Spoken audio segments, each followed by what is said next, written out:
பாஜகவுடைய மூத்த தலைவர் முன்னாள் ஆளுநர் திருமிகு தமிழிசை சவுந்தரராஜன் இணைப்பில் இருக்காங்க. மேடம் வணக்கம். வணக்கம். வணக்கம். முன்னாள் பிரதமர் திரு மன்மோகன் சிங் குறித்த உங்களுடைய நினைவுகள்.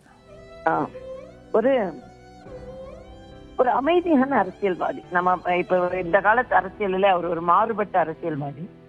ஒரு அமைதியான அரசியல்வாதியாக இருந்தாலும் ஒரு ஆழமாக ஒரு அறிவாற்றலோடு ஒரு பொருளாதார மேன்மைத்தன்மையோடு ஒருவர் அரசியலில் இருந்தால் அது அந்த நாட்டிற்கு எப்படி பயன் தரும் என்பதை முன்னுதாரணமாக விளக்கியவர்.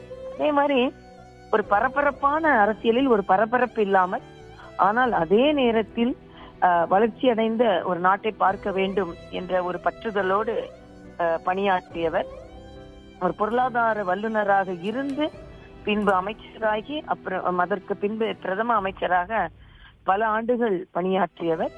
ஒரு அமைதியான ஒரு அரசியலை முன்னெடுத்து சென்றவர் என்ற வகையில் ஒரு நான் கான்ட்ரவர்ஷியல் பிரைம் மினிஸ்டராக இருந்து உண்மையிலே இந்த நாட்டிற்கு தொண்டாற்றினார். அவரை இழந்து வாடும் குடும்பத்தினருக்கும் அவரது இயக்கத்திற்கும் ஏன் இந்த நாட்டிற்குமே நமது வருத்தத்தை பகிர்ந்து கொள்கிறோம்.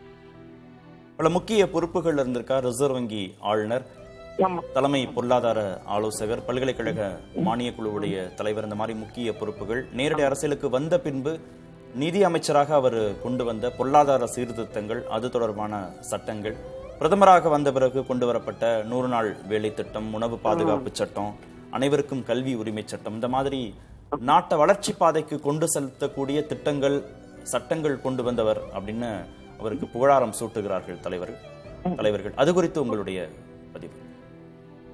எல்லா விதத்திலுமே, அதாவது இன்றைக்கு நாடு பொருளாதார வளர்ச்சியில் இருப்பதற்கு அதற்கான அடித்தளத்தை விட்டுட்டவர்.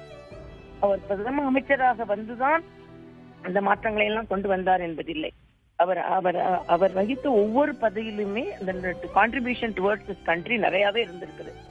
ஆனா அதே நேரத்துல ஒரு ஆச்சரியமான ஒரு என்றால் பொருளாதார மேதைகள் என்றால் அவர்கள் மேம்போக்காக ஒரு ஒயிட் காலர்டு ஜாப்ல தான் இருந்திருக்காங்க. ஆனா கிராம மக்களுக்கு 100 நாள் வேலை வாய்ப்பை தர வேண்டும், கிராம மக்கள் அந்த வேலை வாய்ப்பு இல்லாத கிராம மக்களுக்கு அது பலனடைய வேண்டும், பசி போக்க வேண்டும் என்று நினைத்திருப்பது அவர் உயர்ந்த நிலையில் இருந்தாலும் ஆனா அதே நேரத்தில் அடித்தட்டு மக்களையும் அவர் பாதுகாத்தார், அதற்கான திட்டங்களை வகுத்தார். இன்று வரைக்கும் எல்லா ஆட்சிகளுமே அதை பின்பற்ற வேண்டிய சூழ்நிலையில இருந்து கொண்டிருக்கிறது. அந்த வகையில் அவர் மிகவும் பாராட்டுக்குரியவர். ஆனா நான் சொன்ன மாதிரி ஒரு அழுத்தமான ஆற்றலும் அறிவும் கொண்டவர்.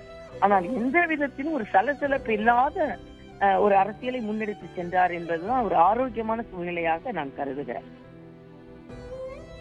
நன்றி மேடம், உங்களுடைய நினைவுகள்.